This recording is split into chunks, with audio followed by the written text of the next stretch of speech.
merge, it kind of felt like an ending, but it's also a beginning. I mean, now we unleash this huge wall of, it's like a dam has burst, and we've got this huge reservoir of things that have been on the back burner for so long that we need to get on with. So, hey there, good people in crypto land. I'm Matt Leising, and this is my podcast, Decent People. Welcome to the conversation. On the show today, I had a really good talk with Ben Edgington. Ben is the product lead of the Teku client at Consensus, which is one of the software versions that make the Ethereum blockchain possible. And he helped shepherd that through the merge, the recent very successful switch from proof of work to proof of stake that Ethereum went through in September. Ben is also, from childhood, a self-proclaimed math nerd. He's an Arsenal fan, which we're going to forgive him for on this Liverpool-supported podcast. And he also got several math degrees at Cambridge, where, interestingly, he played saxophone in the Fitz Swing Band. So we get into all this and more, and about what he thinks about the current state of Ethereum in the post-merge world, and we talk a lot about proof of stake and what it means going forward. So I hope you guys enjoy the conversation. Here we go.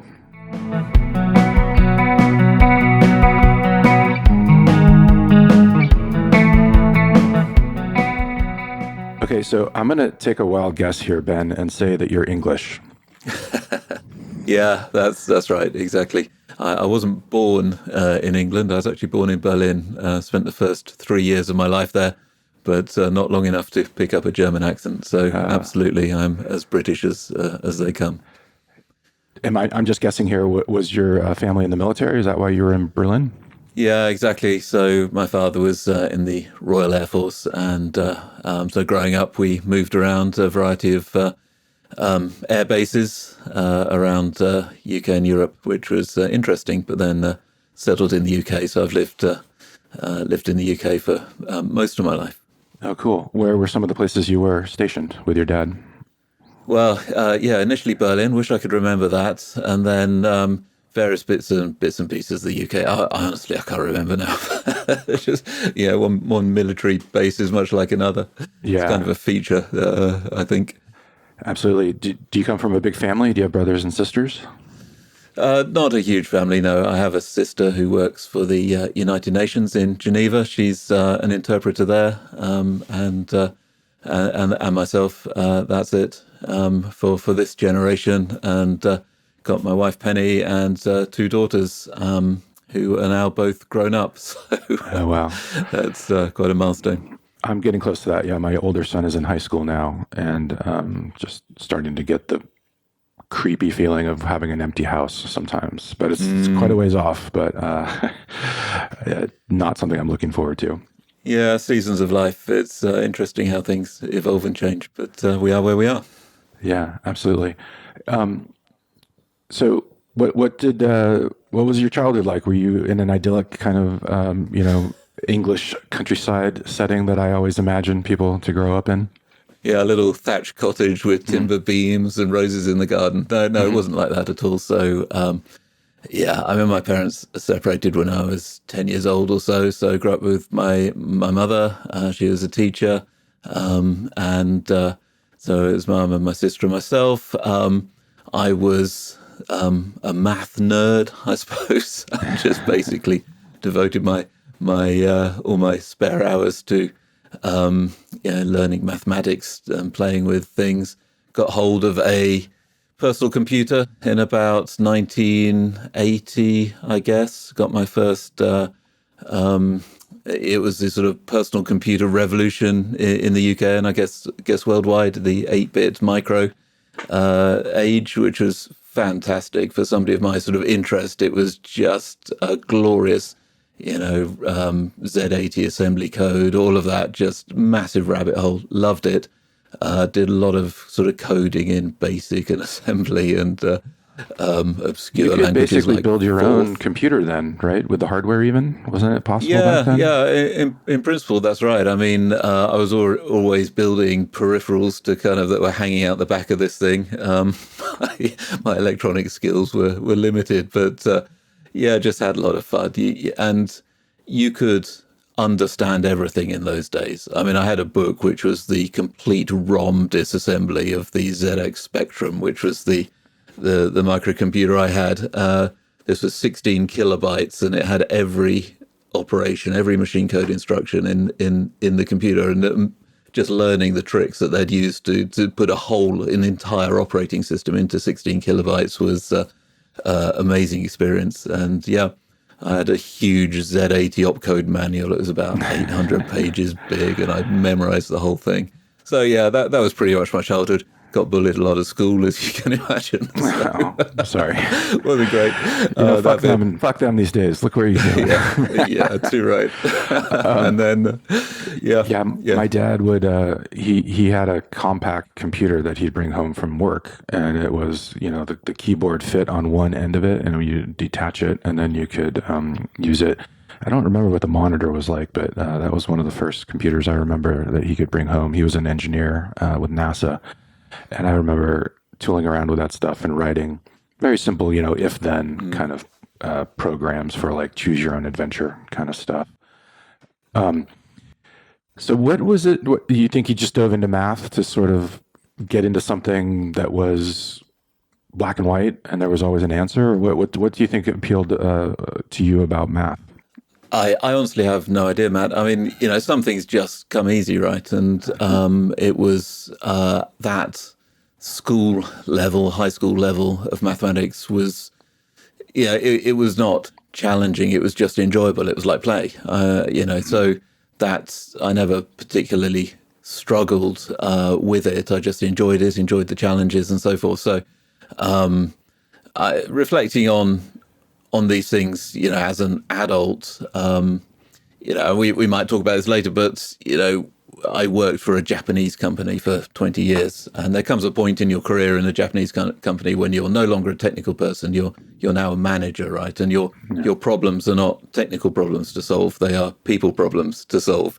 And it turns out that people problems are very complicated. And, you can't run experiments or, it's very hard to predict outcomes, and the tools that you have are somewhat vague. So that was an interesting new challenge. And though, I was okay at it, I never really enjoyed it. That world, that more precise world of science and maths was much more suited, I think, to my temperament and computing ultimately. I can definitely sympathize with that because my whole career I was a reporter and I worked for big companies like Bloomberg News, and I had a very set role. Now starting DeCent as a co-founder, I have much more of a managerial hat on, and I am dealing with people and managing them, and it is a totally different mindset that you have to be in, and it's difficult and challenging on a whole new level that I never understood before. And there are a lot of times when I miss just being able, I'm going to go get the story, I'm going to write the story and file it, and then I'm going to go on to do the next thing. Yeah, it's quite a transition. Some people thrive, some people don't. I mean, I've had the joy of really kind of going backwards, and skipping forward a couple of decades, 2-3 decades in the story. I mean, when I was at that company, I gave the managerial track a good run and ended up sort of modestly senior. And, it was okay. I was competent. I wasn't covering myself in glory, but it was fine. But I just felt like it was a dead end, right? I was not going to develop for the next 10 years or 15 years until retirement. It was just going to be more of the same, more, hiring plans, more budget spreadsheets, more PowerPoint presentations, more shaking hands of kind of CTOs for the next 10, 12 years. And it just seemed like a dead end to me. Whereas I was able, getting into blockchain things, joining Consensus, I was able to sort of rewind and dive back into that more technical role. Yeah. And it just suits me so much better. I just, every day is just full of joy now. Yeah, that's great to hear. I love it. Just to keep on your childhood for one more minute, did you, growing up, were you a fan of sports, or did you play any sports in English? I'm a huge soccer fan, so I'm curious if you have a team or if that's something that just wasn't part of your life at that point. Yeah, well, you had to, right? I mean, at school I went to, you had to have a football team, and I had no idea. I hadn't got a clue who was good and who wasn't. But one of my friends supported Arsenal Football Club, so I got myself a little Arsenal Football Club bag, and just to try to keep up with the news best as I could. But yeah, heart wasn't in it; it was going through the motions. But I lived briefly in London, North London, in Islington, when Arsenal was still based at Highbury, and was able to see them play at Highbury a few times, and that just ignited the passion for me. That was just so fabulous that I became, at that point, a very kind of committed supporter for a few years.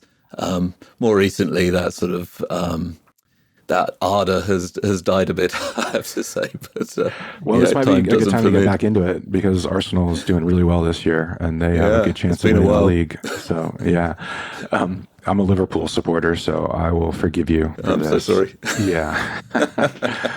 So math. It looks like it took you to Cambridge, where you did. You got quite a few different degrees in math from Cambridge. What house were you in there?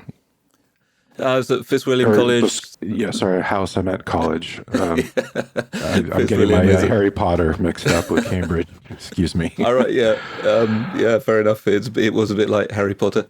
Fitzwilliam wasn't so much. It's not one of the more well-known or more glorious colleges. Ironically, better known for its sports performance than its academic performance. But that's where I ended up. I spent too long there, to be honest. I spent 7 years in Cambridge, and I think it points to a character flaw. I'm perhaps too slow to sort of change things up or exit from situations which are not, working for me. I had I think, flattered myself to think I could be an academic, and just kept pushing on that way, even way past the point where it was clear it was just not the right path. So I actually spent 10 years in total in universities in academic settings, but it was never going to be a career for me. So I should have exited much earlier. My brother went to Cambridge, got his master's there. So I've been there. It's beautiful. It's just absolutely kind of that idyllic place we were talking about, the Cam and punting on the Cam. He was in Darwin, I believe, which goes back to Darwin. So one thing I noticed, though, just kind of doing some research on you, was that you were in something called the Fitz Swing Band. That's right. Do you want to tell me a little bit about that? Do you play an instrument? Your research is thorough. I commend you. Yeah, I play saxophones of various sizes, and I still play occasionally. I took a sort of 20-year break, but when my daughter took up playing, it sort of reignited my interest. So Fitz Swing Band. I was founder member. A good friend of mine founded it, and we played all the Mabels in Cambridge and Oxford. We did a tour of Europe. It was hilarious. Loved it. Absolutely loved it. It was just enormous fun. Yeah, that sounds great. And people would come out and swing dance and do the whole thing. Yeah, absolutely. The Mabels, we played all those, and we had the University Dancing Society. They were hard because they were very.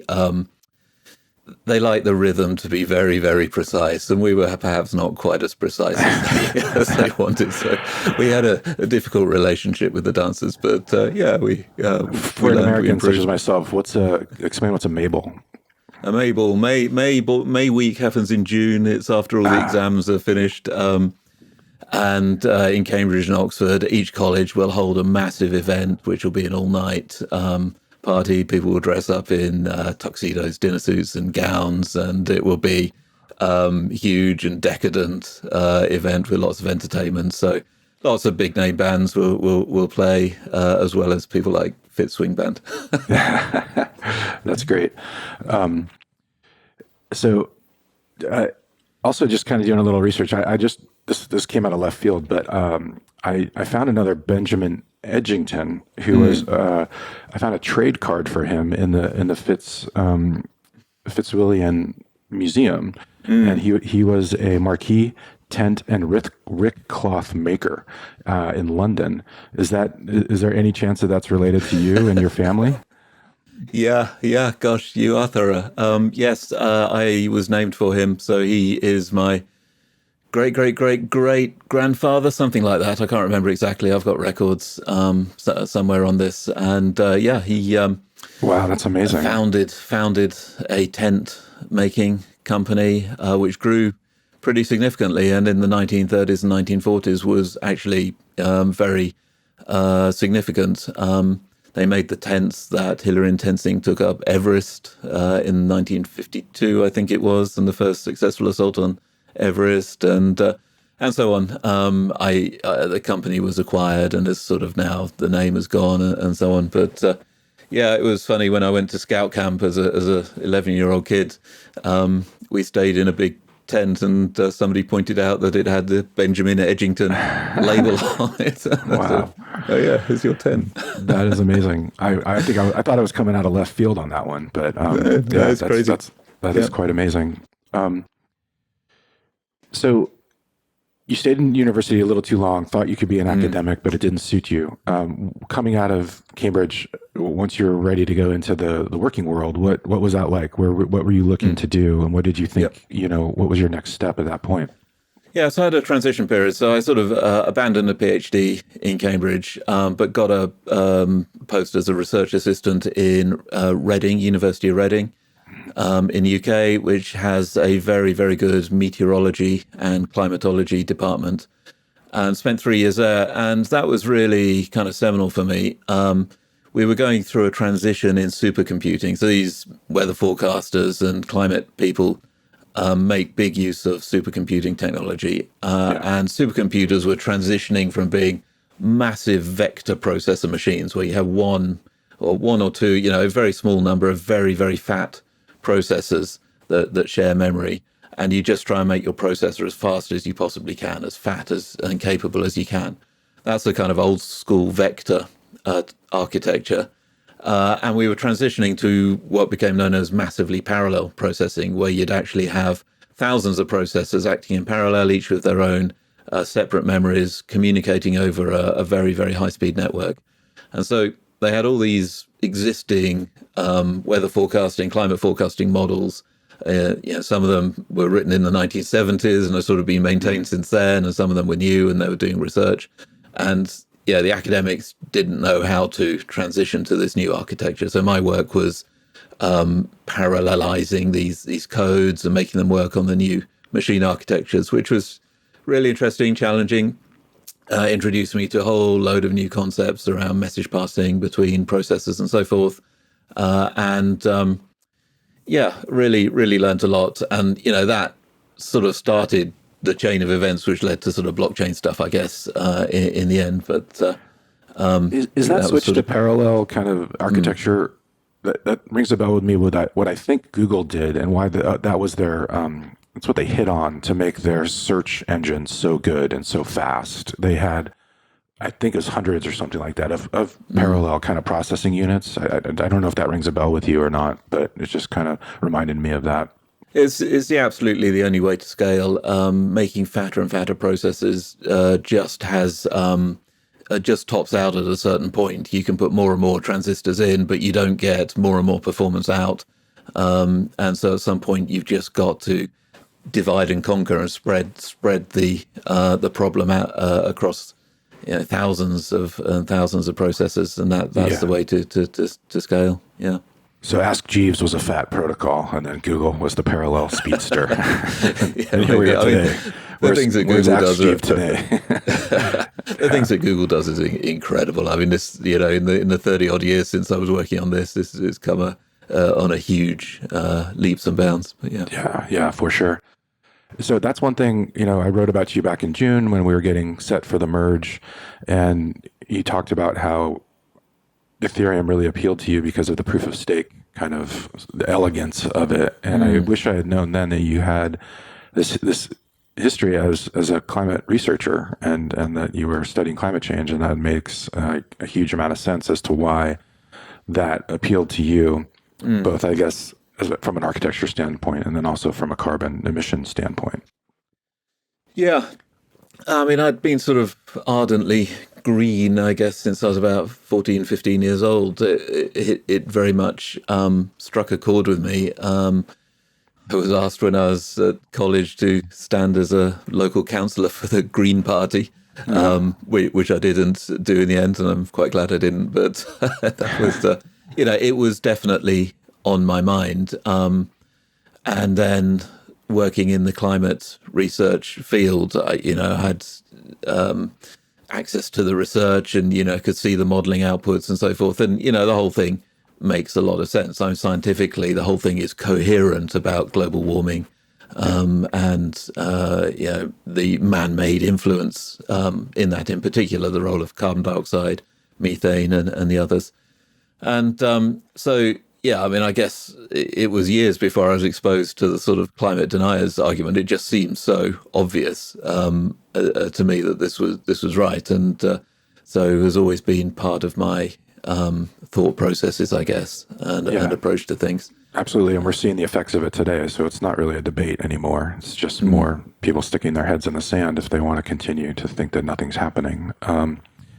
Do you find the argument against proof of work to be, I don't want to say honest, but it seems like the transparency in public blockchains can be used to kind of bite them on the ass in some senses. And this seems to be one of them, because you can actually figure out the amount of computation going into a network like Ethereum when it was proof of stake or proof of work in Bitcoin. We don't get that kind of insight into other industries, and I've heard people make this point, and it seems valid to me that it's not quite fair. And I wondered if you had any thoughts on that. So we can get good estimates, reasonably good, within a factor of 3 or 4 of the carbon emissions of proof of work protocols. Is that's the point, right? Because we can see the hash rate and we can estimate how much of that hash rate is generated from renewable or dirty sources and so on. So whereas industries like air travel or steel manufacture or whatever are more opaque, is that the point? Yeah, that's the point I'm trying to make, is that the openness of a blockchain, leaves it open for this kind of critique, whereas we don't know, like the steel manufacturing kind of numbers. So it's not really apples to apples, but it's not a big point. I just, it's something that I find interesting. And I think we have a fairly good handle on electricity generation worldwide and, gas consumption worldwide. So, those are good proxies. We might not be able to divide it precisely between industries, but I think in terms of the inputs and outputs at that level, we have a good sense. And ultimately, we can just measure the CO2 in the atmosphere, right? And how many parts per million are there? And it's pretty much all anthropogenic. So it's a very we can have a very good sense of how much carbon is being emitted year by year. So, given your enthusiasm for that work, how did you leave that to go to Hitachi, or were you doing something along those lines for Hitachi? Yeah, so that was it. I mean, I realized that once I decided I wasn't going to be an academic, every further month spent in academia was a month less employable in the real world. I mean, my expertise was in Fortran, which wasn't even then wasn't really a very current coding language, right? Bit of a niche sport. So I realized if I was going to leave, I had a contract for a few more years, but I realized if I was going to leave, then sooner rather than later was optimal. And put some feelers out, and Hitachi were hiring. They were local to me, and they were hiring for supercomputer engineers. So everything fitted, went for interview, and it was just a super fit. And that's what you had learned at Reading, right? By adopting or by kind of figuring out these new the new supercomputing models. Is that like the kind of stepping stone? Exactly. That allowed you? Hitachi were going through this very same transition from massive vector machines to massively parallel machines. At that point, we had one of each in Cambridge, as it happens. So I got the chance to kind of go back there. For my first 3 years there, I used to chair a monthly meeting with the computer science department in Cambridge. It felt like going home. Though it was a bit weird going back wearing a suit. This was not optional. My former colleagues would point and laugh when I turned up in my suit and tie. But It was a very easy transition, Matt, and I was blessed with that. And worked in supercomputers for about 8 years there before Hitachi pulled out for a number of reasons. Got to install the most powerful supercomputer in Europe in 1999 in Munich in Germany, which was fantastic. It was number 4 in the world at the time. So I got to work on that. And some really good milestones during that period. But then, as you mentioned earlier, I think after a time, you kind of get moved into management and you kind of get less involved with the projects in a sort of hands-on capacity, and it's more about managing people. And that just sort of, as I wrote about, back in June, about like it was, I think, thank God for, like that sort of crisis, because it allowed you to leave and come into Ethereum at such a time when, people just like you were needed. Yeah. But so let's jump into that. What, as you told me before, it was the proof of stake really kind of drew you in, and I've heard you in other interviews say, like Hitachi customers were at a certain point, I think around 2015, 2016, everyone was saying, what is this blockchain thing? We need to know about it. Please tell us. So that kind of led you, I believe, into kind of doing a deep dive into it. And then that's where you sort of got familiar with all the different blockchains out there. Yeah, so I was working in sort of fintech and information security within Hitachi. So that was our little bit of the organization. And our customers were UK banks mostly, well, global banks to be fair.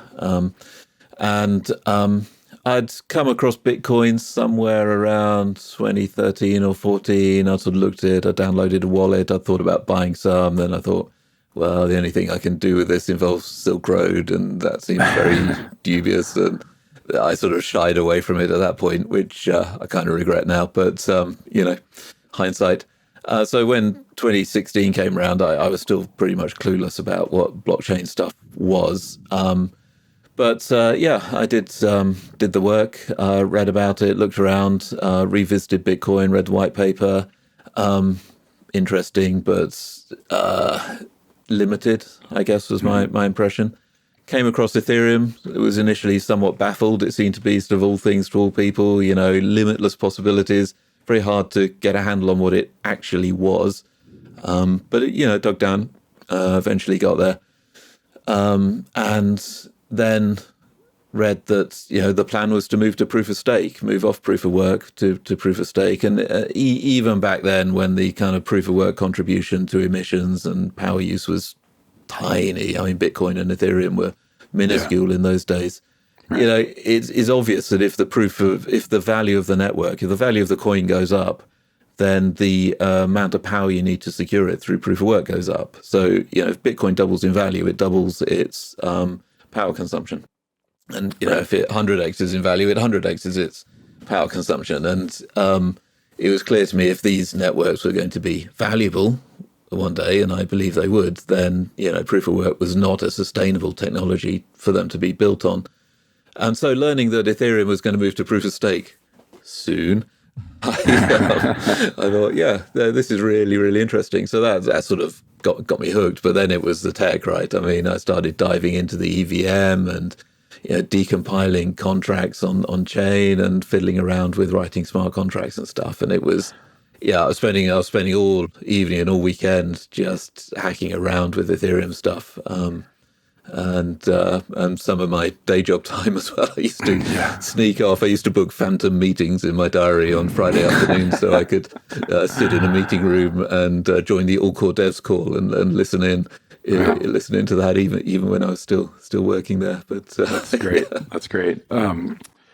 It's really interesting to me how a lot of crypto people come in two sizes. It's like, one is like somebody thinks that Bitcoin is the be all end all of everything and that anything else is kind of anathema.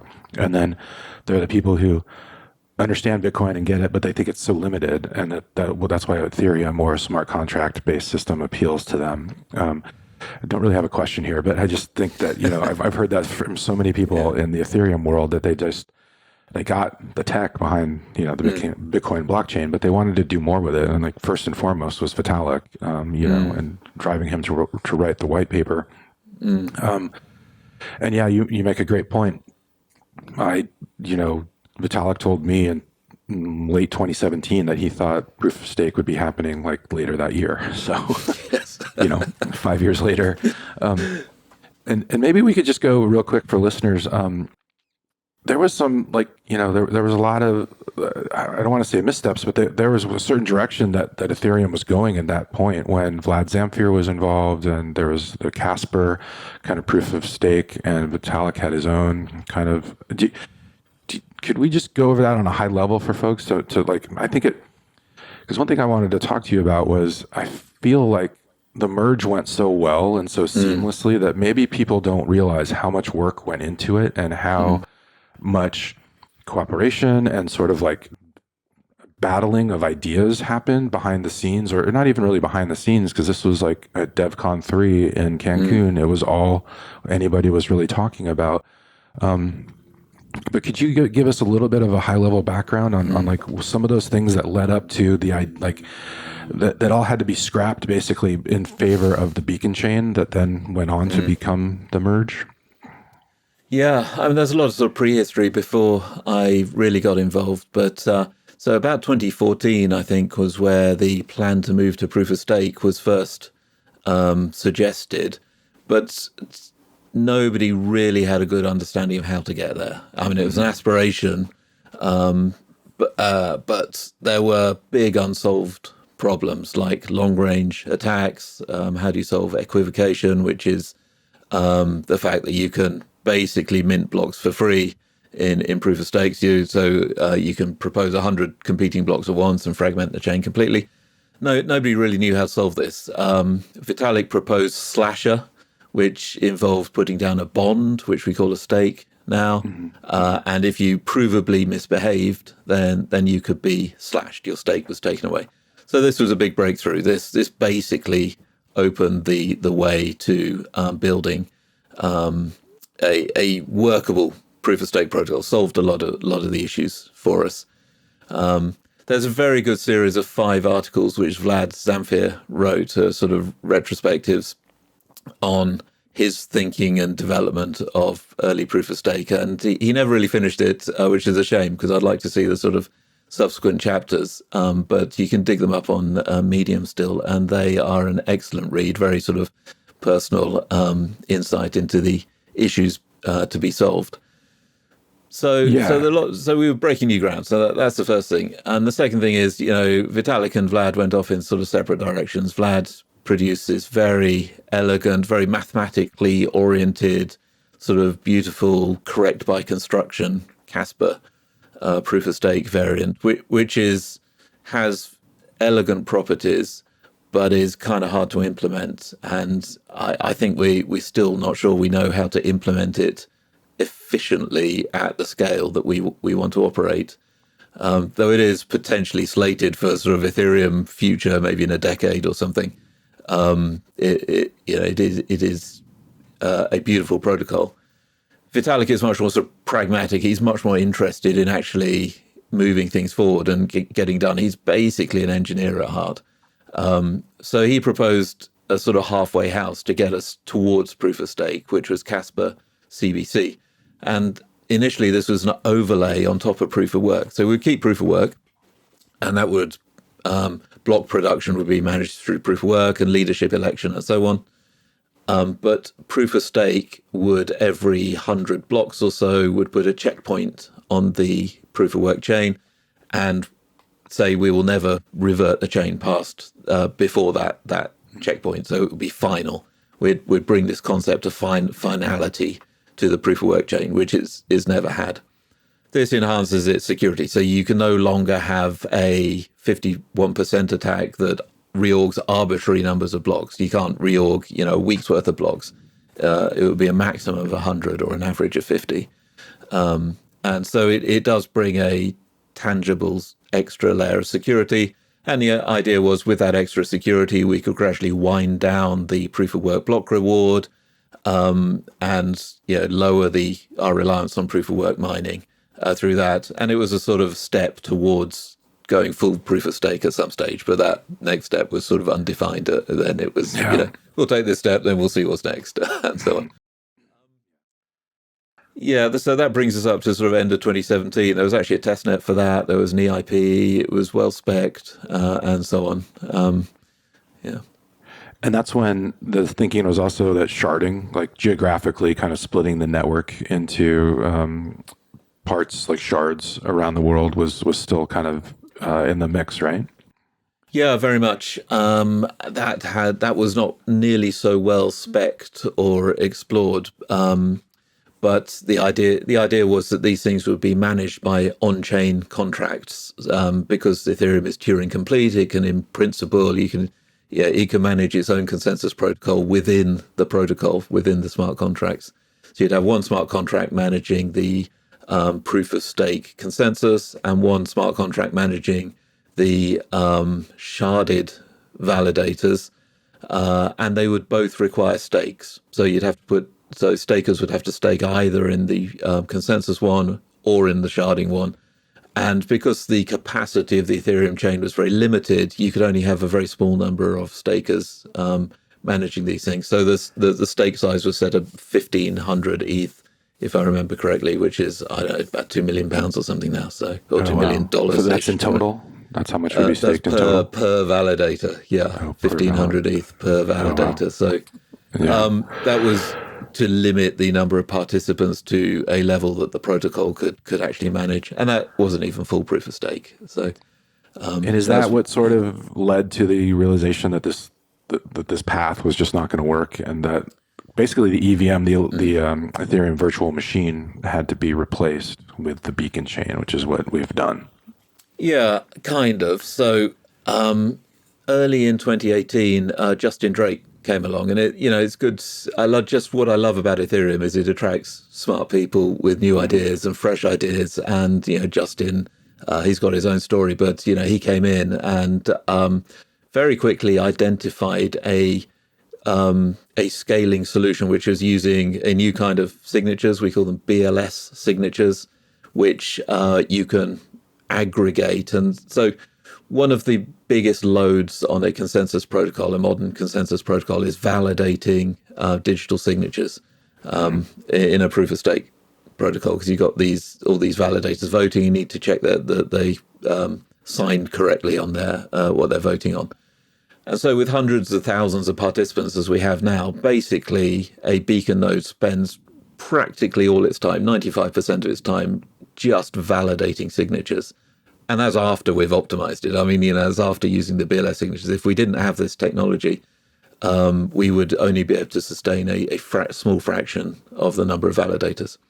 So Justin came along and he proposed this BLS signature aggregation.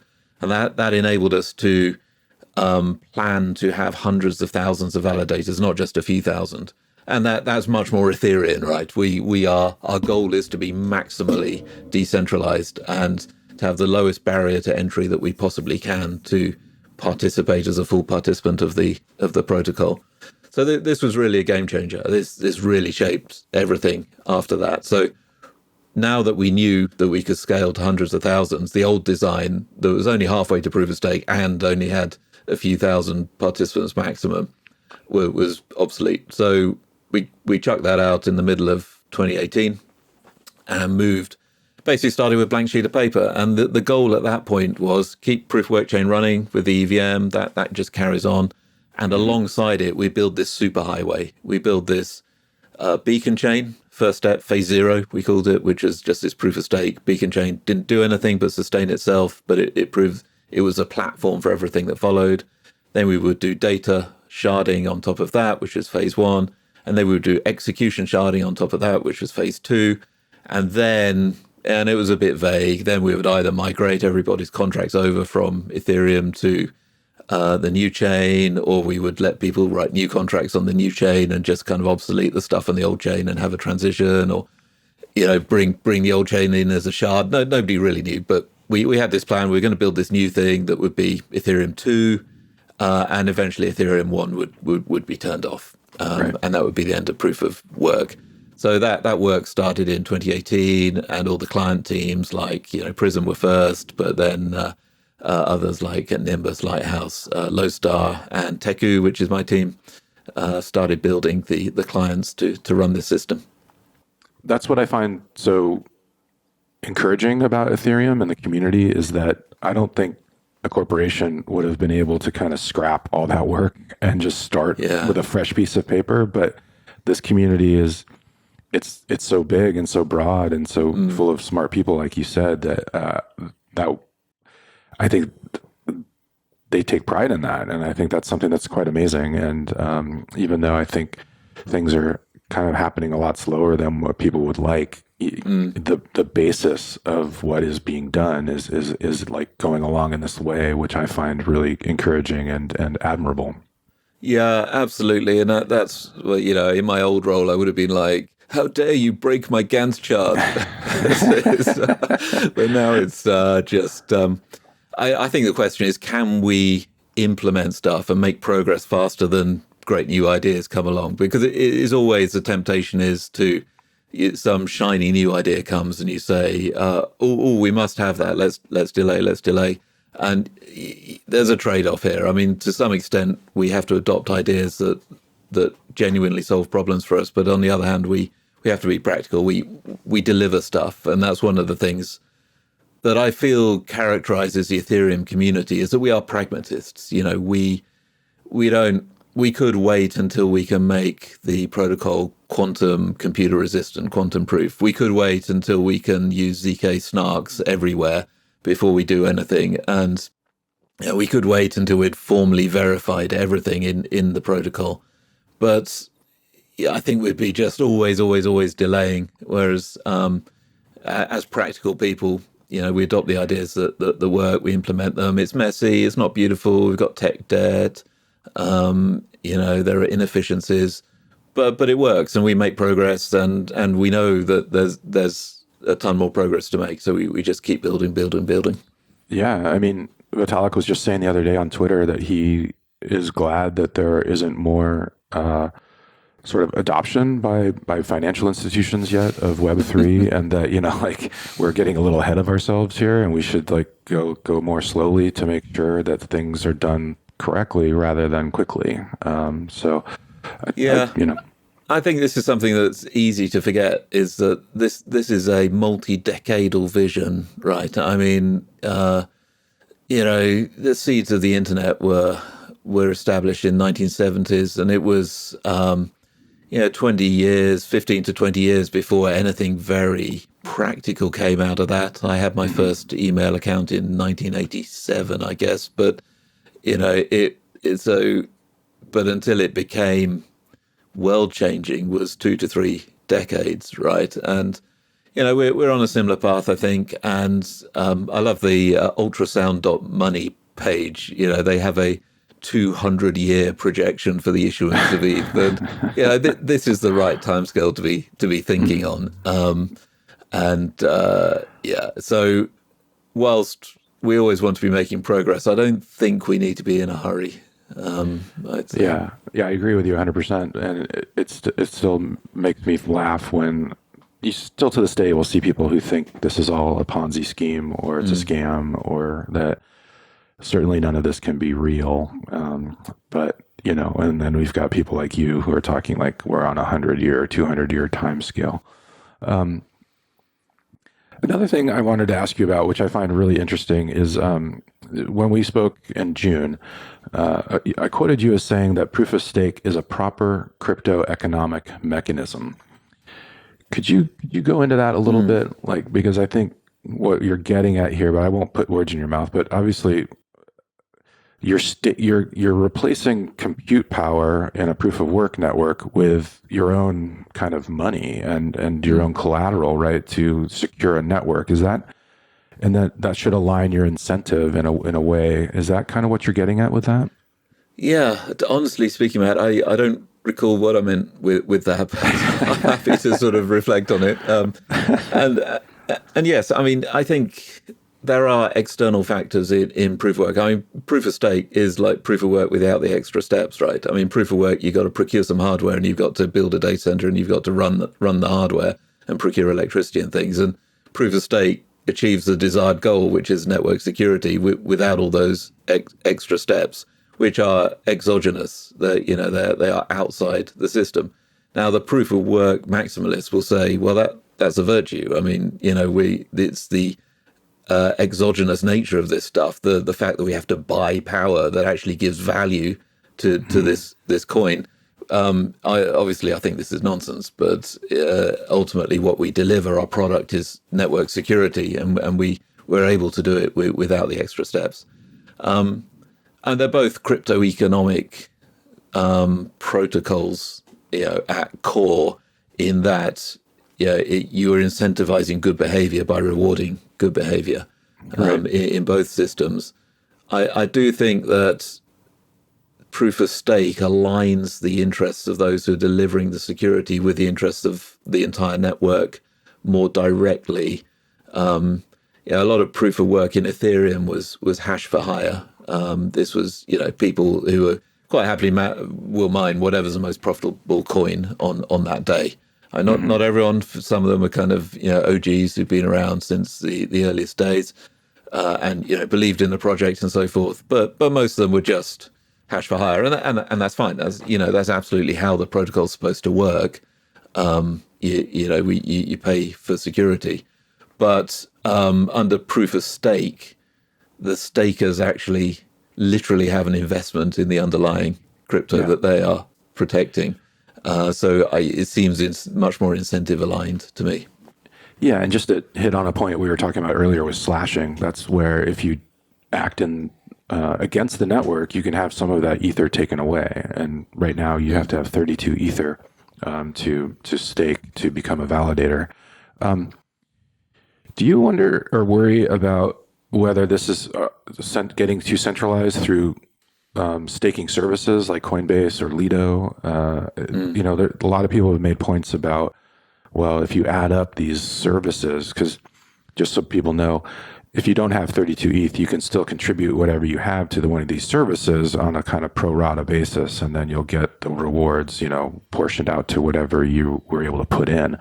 And those have become quite popular. And I don't know what the figures are right now, but I think they're at least around 50% of the staking on the Ethereum network is tied up in that sort of situation.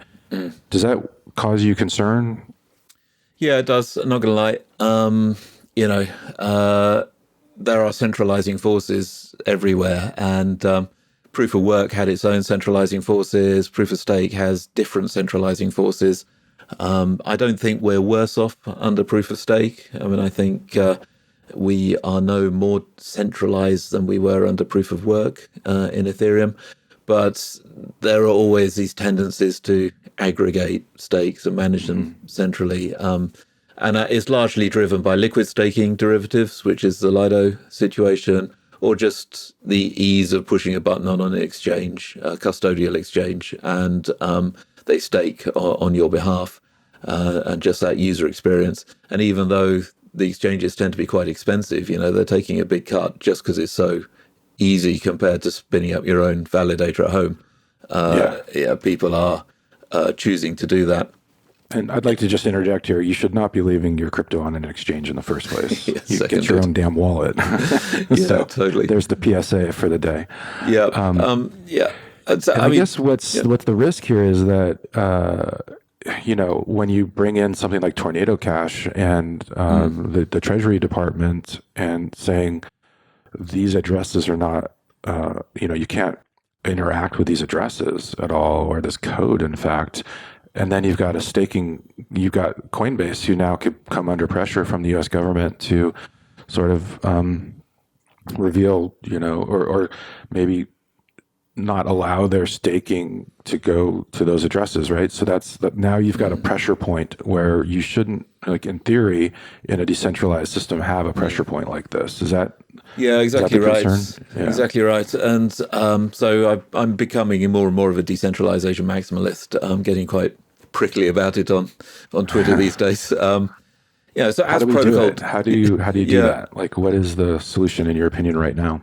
Yeah, I mean, so as protocol devs, we strive to allow the maximum decentralization. So we've designed a protocol that can accommodate hundreds of thousands of validators, and in which a solo staker has a minimal disadvantage compared to a big pool. So under proof of work, a solo miner was at a huge disadvantage to a big pool for various reasons. I could not solo mine from home. It wouldn't make any sense. It would be ruinous. You would never have. You're just the odds of you getting the block are like impossible, basically, right? Yeah. For one thing, and just the power costs for another. Yeah. So and access to the best hardware and so forth.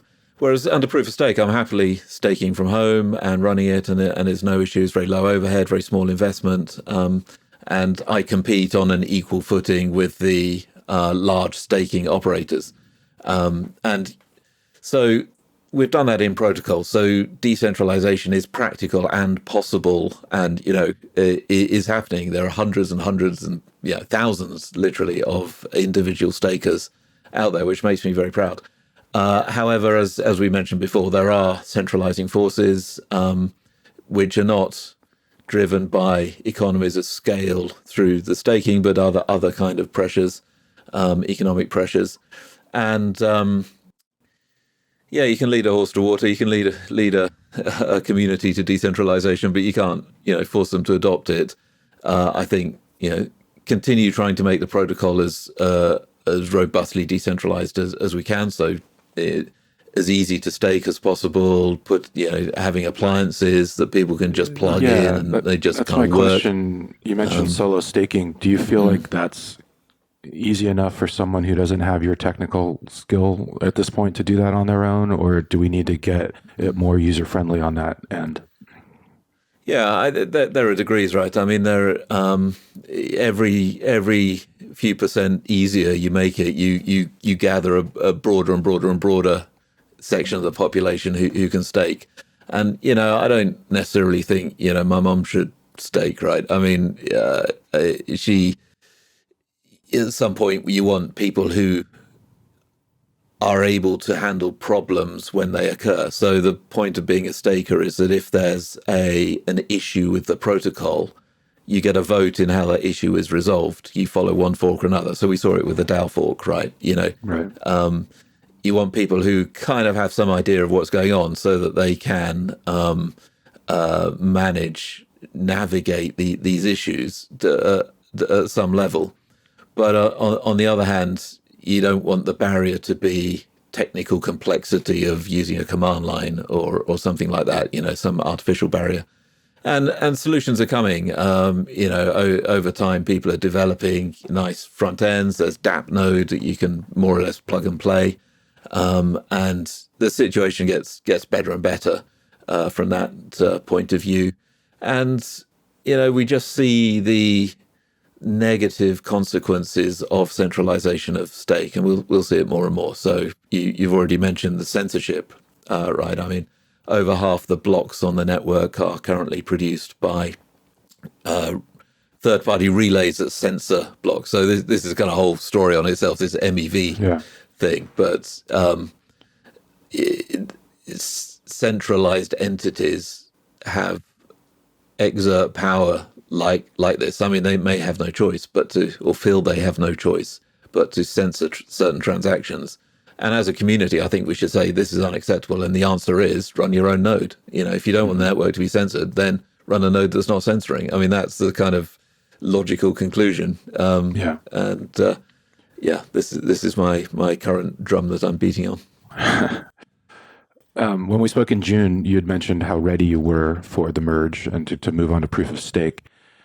Now that that's happened and it went so smoothly that it was rather boring, how did you feel? Like, what was the sensation or what did you feel like after all of that work, and then you guys pulled it off so well? Yeah, I would have preferred a bit more drama, to be honest. It felt like, a week after the merge, it felt like nothing. Everyone had sort of gone back to bickering on Twitter after 3 days. And it was like it never happened. And I felt honestly quite flat for a few weeks. It was almost like, guys, come on, we just pulled off one of the great software engineering projects of history, and perhaps the third biggest ever event in blockchain history, and already it's like it never happened. So I think I'm kidding. I didn't want it to be a disaster, but it was amazing how quickly crypto Twitter moves on. Yeah, it is, and I'm with you. I think I was trying to put it into perspective about other things, at that scale, and it's really difficult. Excuse me, to like what you guys did in real time, with absolutely no hiccups was just fantastic. It was really impressive. And then I think adding to all of that, maybe feeling of flatness was, Ether went down in price, and like it didn't seem like anybody wanted to reward the Ethereum developer community for like this amazing thing. In fact, they were kind of punishing them.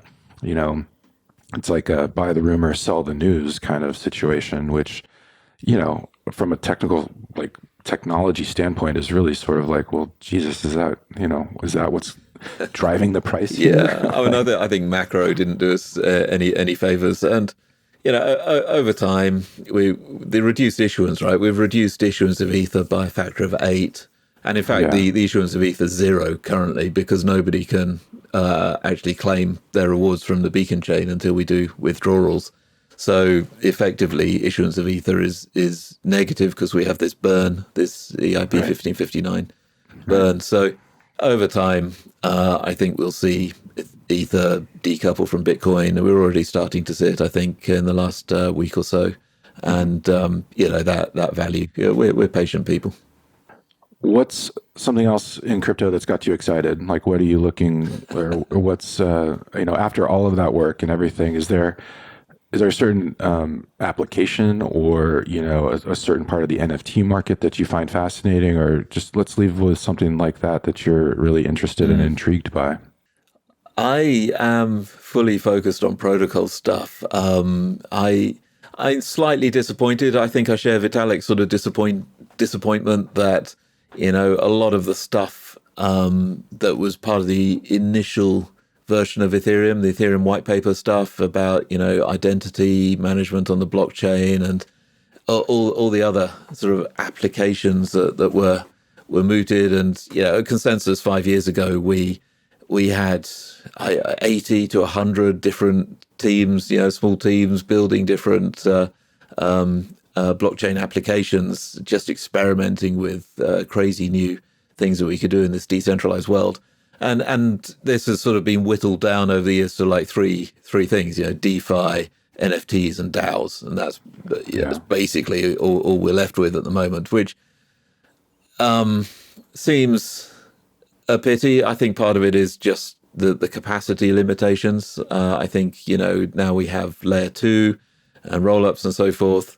And we will again enter an era of almost free transactions and more or less unlimited transactions. I'm hoping that will unleash this sort of slew of new and creative applications again, and that we'll sort of go back to that era 4 or 5 years ago, that excitement of just experimentation with different things on that. But so that's the application level. The protocol level, the merge, it kind of felt like an ending, but it's also a beginning. I mean, now we unleash this huge wall of, it's like a dam has burst, and we've got this huge reservoir of things that have been on the back burner for so long that we need to get on with. So, data sharding is coming in EIP 4844.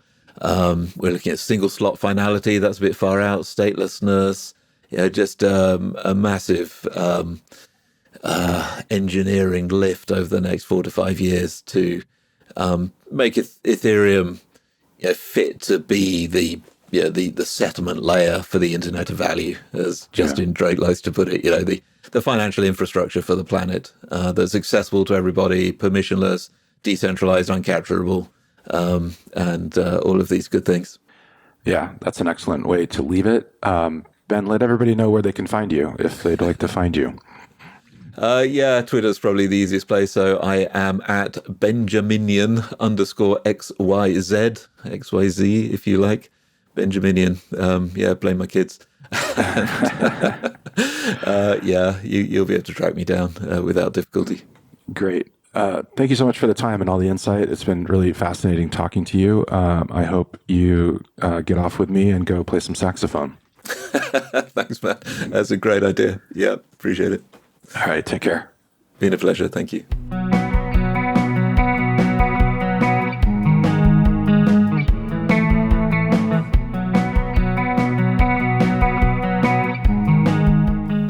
That's it for this episode of Decent People. We are produced by Matt Solon. Music is courtesy of Brian Duncan and Kareem Imes. Take care.